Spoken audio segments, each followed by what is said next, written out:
Hello, thanks for joining me. Let's look at Battle Chasers number 7. What was going on in the previous issue? I don't, fuck if I know.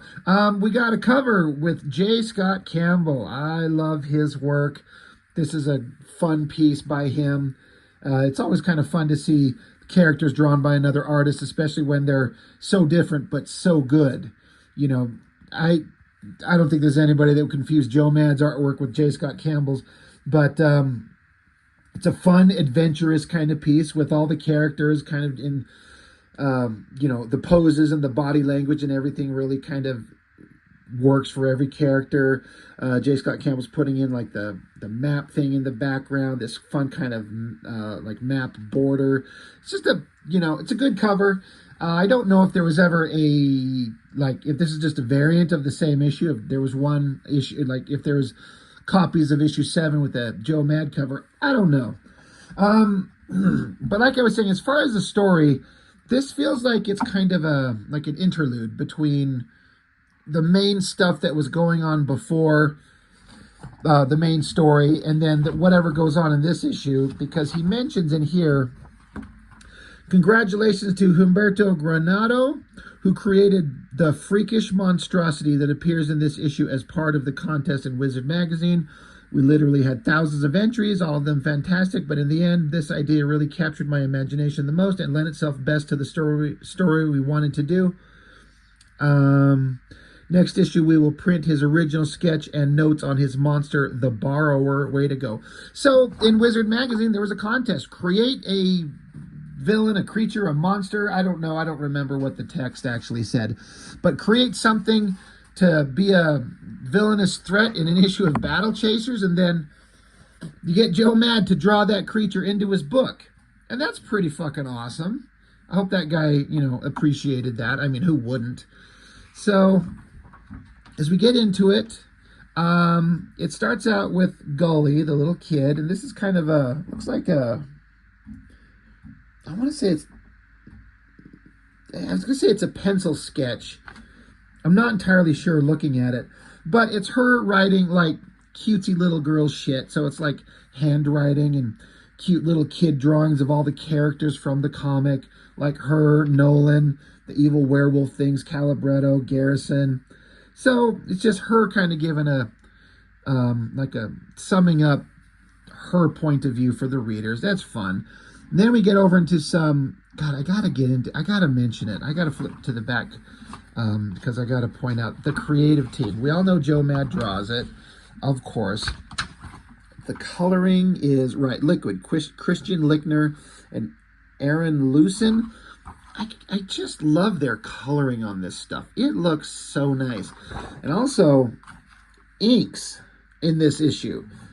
Tim Townsend with Jason Martin and Scott Williams and Tom McWeeny.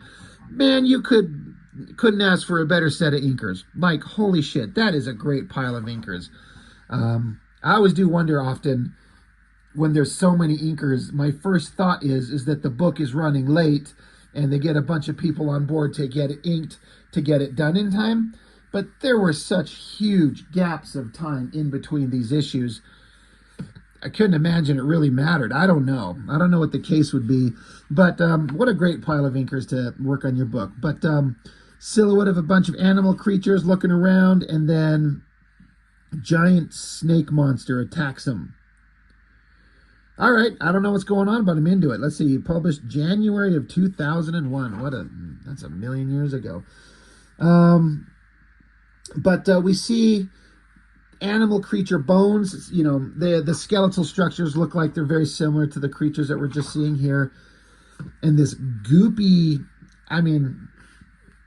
black tarry, almost a venom-like symbiote kind of thing here. It's not like that's what it's trying to be, but it's just kind of an example.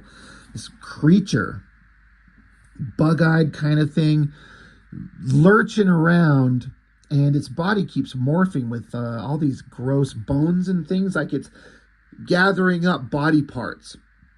And then it goes and runs into this giant snake, like just based on the size of these skeletal structures down here. This is like a giant, I mean, it's a snake, but it's like a dragon kind of thing. It's pretty awesome. You know, that's a pretty cool thing. But it shows its eye opening as it wakes up. It hisses. The text is explaining to us what a horrific, monstrous creature this giant snake is. But it gets killed. It gets its head chopped off. And then that goopy creature from the previous page, it's looking on. And I remember when I first read this, I didn't pay attention to what it was saying in the text box. I thought it was just some kind of like grunting sound that it was making. But if you read it, it basically says gloves. Gloves. All right. So if you know the characters and the weapons that they have, that would mean something to you. Cut back to this evil prince, I think he is. His name's Sebastian Nafar. Got a glowing orb. He's watching this creature, and he's happy that this creature is exceeding all his expectations. And he says, when at last the gloves are torn from her little tiny hands, I shall be there to witness it. She, the daughter of Aramis, my enemy eternal. So we're talking about, of course, the little girl, Gully. And her father used to be this proud warrior that was like world-renowned, a great hero. And he owned these two massive gloves that he would wear that gave him the power of the Incredible Hulk, basically. Invulnerability and limitless strength. But he got killed somehow. And now the little girl, the daughter, kind of inherited them. And that's kind of the interesting point about that girl, is that she's a little 10-year-old kid, but she's got these giant gloves that give her the power of the Hulk. And that's that's an interesting take. You don't see that. The strong character of the team is the little 10-year-old girl. And so there she is running, big old gloves on her hand. Looks pretty awesome. You know, Joe Mad has this anime-inspired style, but it's not, I mean, I don't look at it and I think anime or Japanese kind of manga-type stuff, but he's got his own unique style that he developed into that was very popular with everybody. I mean, even to this day, he's super popular. I just wish he'd draw comics. But it's very distinctly him, and I feel like Joe Mad kicked off an art style where people started mimicking his art in the way that Jim Lee back in the day.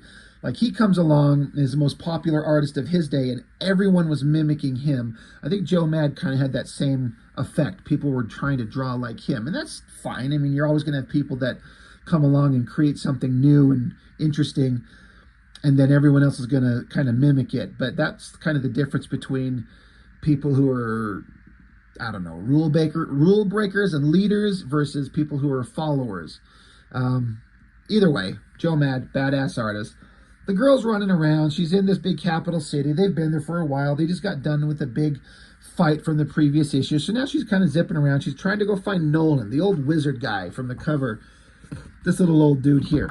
He's not there. Okay, so she's kind of worried he's not there. She goes and looks for Garrison, the warrior guy.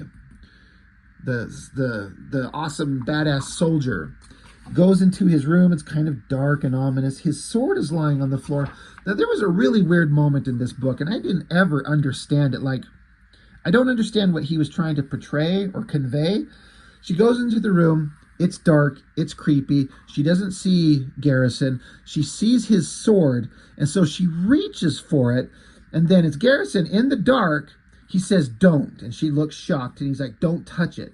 She said, Garrison, are you okay? What happened? Why won't you let me see you? He's like, I'm fine. And you get this kind of reverse silhouette as he's like angled over in pain and frustration. So I don't understand why, like, what's going on with him? What's wrong? Why is he hiding? Why is he hiding his face from her? I didn't get that. So I'm like, well, maybe he'll explain it. So she says, Garrison, something's wrong. Please let me help you. And he's got his head in his hands. He reaches down, picks up his sword, grabs it, and he's got this smile on his face. He said, see, just tired. I just need some rest, that's all. But the way it's illustrated with the shadow on his face is that something is off. Now, I just might be forgetting something or something coming up that gets explained later in the book or in the next issue, but I don't understand this whole scene of why he was acting like, the only thing I could kind of think of is he's kind of acting like a drug addict. Now, the point of the character is that he was supposed to have given up his fighting ways for his wife, but she got killed. And, well, no, okay, I take that back. His wife got killed, and he swore on her memory, he would never pick up a weapon again. But because of the villainous creatures and bad guys they had to fight, the threats that they were facing, he had to pick up a weapon. And so now he's dealing with the fact that he broke his promise. So I get all that, but why is he hiding? And why is he okay when he picks up the sword? I read it as almost like he's addicted to it, is what it read to me. He's going through withdrawals. He's suffering. And as soon as he grabs the sword, he's like kind of okay. I'm like, oh, I'm fine. I got my fix. I don't understand it. Maybe I'm dumb. Please point out to me and explain to me what your understanding of going on here. I never did understand it. But while they're talking, some soldiers from the city come in. So it's really like anger. So even more kind of like the drug addiction kind of thing, where he's like kind of psychotically overreacting. And I'm just using the term drug addiction as like a metaphor to explain what it looks like is going on, but I just don't get it. Anyway, he's got to go. There's something important. He's got to go see the leader, the king, the king of the town, the castle that they're staying at. They tell the kid to stay back. Meanwhile, we cut to, there's this awesome silhouette of some horses in a horse-drawn carriage silhouette. Couple soldiers standing around just talking back and forth, bullshitting. As they look up closer, as the horse-drawn carriage approaches, there's this creature in a hood.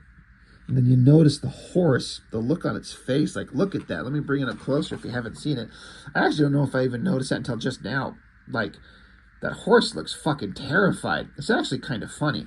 But you see this ugly creature, and then it just expands out. So this is that goopy, weird creature that killed the giant snake dragon thing. And then it just erupts everywhere. It just kind of explodes as this creepy biological organism that absorbs things. So my first thought now is it's kind of like the Thing from that John Carpenter movie, this biological organism that can mimic things and absorb things. This character is called the Borrower, so it's like it borrows body parts and things like that. So it's similar to that concept of the Thing. Giant, monstrous form. Poor soldier, he's just got the shadow coming over his head. He knows that his days are done. Cut back to the king guy, and he's talking to Garrison. And so there's a big long conversation about some people were busted out of a prison. That happened in like issue 2 of Battle Chasers. All this stuff has been going on. Some people got away. I want you to bring them in, the king says. And Garrison's like, not my problem. And the guy's like, well, okay, you say that. Look in this box. He pops it open. It's a lock of red hair. He's like, familiar, isn't it? A lock of hair, red as blood. I know of only one person with whom that can belong, and you know her better. And he's like, Monica. So it's Red Monica. Hot babe from the front cover with, red hair of red and tits of huge. So the king guy's like, you got 3 days. Like, he's basically trying to blackmail him, because we've established that they've known each other, but they've also had some kind of a relationship in the past. And so king guy's like, you got 3 days? He says, forget it. So the king was like, all right, I thought you might decline. I'm going to send some other people after her, but they might not be so gentle when they take her in. They might kill her if they try to bring her in and she resists. So do you want me to send some other people, or do you want to go do it? So get back to Gully. She's got her giant gloves on that she inherited from her father. And like I was saying, she's got super strength. This guy's freaking out. Like, dude, put the crates down. There's valuable parts in there. Like, be careful. And she's like, well, if they help repair my friend, I'll be very excited. So we get the big robotic war golem called Calibretto. This was my least, I don't want to say least favorite. He's the character I was least interested in. He's just a giant war machine. And these war machines were created for battle, but then they've been outlawed. He's one of the few left. And he's got a mind of his own. And if he gets found out, he'll get torn apart. So they try to keep him secret. All this blah, blah, blah. Never particularly interested in him. But the idea they're setting up in every issue is that giant war machine and cute little 10-year-old girl are like besties. So she's happy that he's okay. He's talking to her. He's asking why you seem troubled. She says, these gloves that came from my father, He never spoke about them, but somehow I think they're the key to finding him. That probably sounds crazy. And so she's explaining to the robot as he listens, like, that's what love is. That's human emotions. And he's like, what's love like? So it's all kind of cliche, but, you know, it's interesting enough stuff, I guess. But as they're talking, suddenly his eyes go out. Boom, he shuts off and she freaks out. And, oh, just the little repair guys, like, cut his power because they're working on him. They're fixing him up. They're like, I'm sorry, we had to replace his generator. It'll be just a minute. She's like, oh, sorry. She was freaking out. So she leaves them to their work to repair, recharge, and fix up the giant robot guy. Anyway, time passes. It literally says that. She's out here playing with some glowing butterfly thing. So she's just running around, having little adventures as a kid. It's interesting that she's allowed to just keep these gloves on, but she basically took them back. Some other people had them in their possession, and she had to kind of fight to get them back in the other issue. Now she just wears them all the time, to her credit, because as she zips along playing, I do like this reverse silhouette, and, or these, sorry, not reverse silhouette, just silhouettes, the dark shadow shapes of her, and the colors used to make these glowing butterfly creatures. It feels very, you know, otherworldly and magical. It's fun. So she takes some of these glowing things back, wants to show Robot Friend. He's still out, but no one else is there. She's like, well, where'd everyone go? Suddenly behind her, the giant thing borrower creature monster thing is there, and you can see all these things that it's absorbed. There's the giant snake monster, some people, some animals, some all kinds of bones and stuff. It's this horrific nightmare creature, and Joe Mad draws it pretty damn well. It slams down hard on the ground. It says the impact is enough to shatter a person. The gloves give her strength, protect her from harm, but the blow, she feels everyone. So, and then this is some of my favorite Joe Mad stuff where he has this way of illustrating movement in a static image that makes it feel like it's always moving. Like, if you see the girl, because she got slammed and punched, so she's sliding as she, you know, the momentum carries her. But he draws these like shock rings and whatever you would call these things right here to indicate like the vibration, the movement, the motion. It works really well, and that's tricky to do. I've tried that once or twice and failed miserably. But then this giant creature just keeps coming after her. But like the text was saying, the gloves protect her. She can't die, but she feels every impact. And then this is another shot. If you see down here, she gets thrown, and these little erupting little points on the ground here to show like the impact and vibration of her hitting the ground. It's a really neat way to illustrate that. It's really neat. And then, of course, right at that moment, the war golem Calibretto wakes up. His eyes click on. He stands up, you know, rips through all these boxes that are in his way. The girl's unconscious. It's the creature's picking up the girl, and it's looking like it's going to eat her, which would be interesting because she's got those gloves on. I wonder if it actually could. So then Calibretto starts attacking the monster, punches it, engages a rocket pack, sending him flying across the room, out the building, out into the forest. And Calibretto's in the ground, maybe knocked out. The creature itself is still like moving and oozing around. Suddenly, out of the blue, hundreds of arrows just show up and start impaling it. It looks, Garrison's shown up with a bunch of soldiers. He's like, fire again, which they do. But the creature takes off into a cemetery. And as we've seen, this monster just picks up bodies and absorbs them and adds to its own mass. And that's where we get to the last page. Pretty damn awesome. As all these dead bodies in the cemetery start rising from the grave as they're reanimated by the power of this gross creature thing. I'm not quite sure what this giant winged monster in the background is supposed to be, but I don't know. It's all these drawings are like great. Joe Mad can draw anything. All of this stuff looks so fantastic. And the inks, I wish I knew who inked what. Which pages did Townsend do? Did Martin do? Scott Williams and McWeeny? These all look fantastic. It's just great work. So ultimately, the story in Battle Chasers, it's simple enough to not be overcomplicated and pretentious and stupid, but just enough recognizable story elements going on to you're familiar with the basic idea of everything that's going on. But it's just interesting to see how Joe Mad and his co-writer Munir Sharif, if I'm saying his name right, how they take all these ideas and kind of mix them up in their own kind of unique way through these characters and their unique art style, and give us a book that had months and months in between publishings of issues and then ended with issue 9 and not to see another issue for like another 2.5 decades.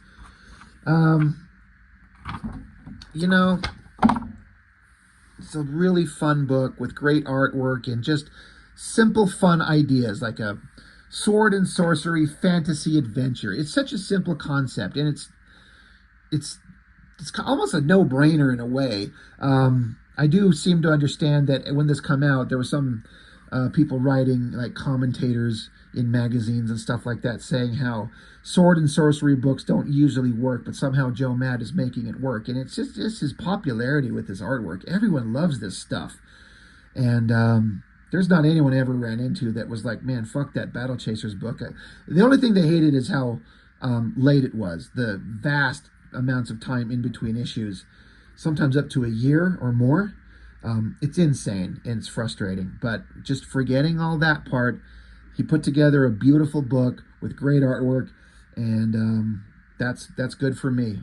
So Battle Chasers number 7. There's only 2 more to go, issue 8 and 9, and then the run is over up until they do issue 10, which I've already reviewed. And then I was told there was, I think, 11, 12, 13, I think. Like 4 issues to wrap up the series, drawn by that other artist who's good but not as good. So anyway, maybe I'll get my hands on those sometime if I can. Battle Chaser 7, fun stuff. I enjoyed it a lot. I hope you did too. Thank you for watching. See you next time.